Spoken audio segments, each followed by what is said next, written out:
Everybody, and welcome. We're going to go into the Sketch Nation app today, and I'm just going to show you a little trick.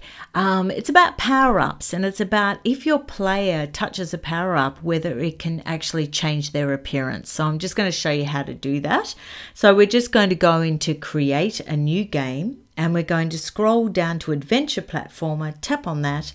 I'm going to make it expert mode because I want to edit the level, and I'm just going to keep it retro 8-bit graphics and click start.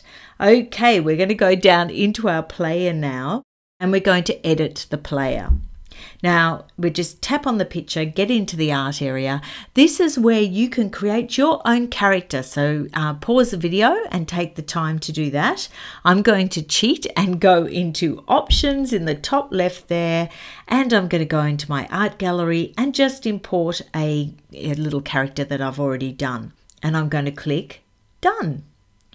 Okay, now if we scroll down into the player's settings, we can see that the player size there is medium. Now I'm going to leave that at that, and I'm going to click the back button and go back into the edit game area.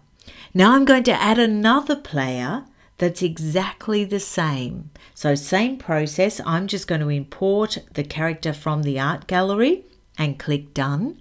But this time in the player settings, I'm going to scroll down to player size, and I'm going to make him huge. So the second one is huge and the first one is medium. And then I'm going to go back. Next up, PowerUp time. We're going to scroll down to PowerUp. We're going to hit that plus button. And again, this is where you can draw an amazing PowerUp. I'm going to cheat and go into options, go into my art gallery and just import a little quick power up I drew quickly before I did this video and go done. And if I scroll down into the power up settings, you'll see a little section there that says changes player. Now you'll see just faintly there the two characters that I created before. The first one is the medium size one, and the second one is the huge one.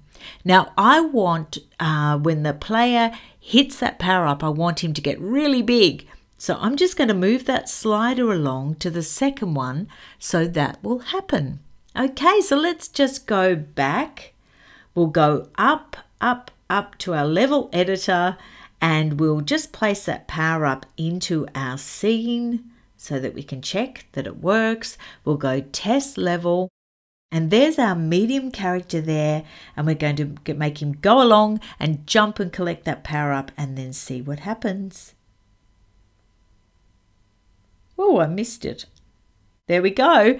And when it touched the power up, he really increased in size. So this opens up a whole new world of exciting stuff that you can do in your game, because if the power ups affect your character, imagine what you could do. You could have magic potions that could change them different colors. You could shrink them, increase them in size. He could pick up weapons, and he could change so that if he picked up a magic sword, for example, it could appear actually on him. It could change him. He could actually be holding the sword for the rest of the game. So use this great little setting that you can do to really make your games exciting for the player. And I will see you next time. Bye.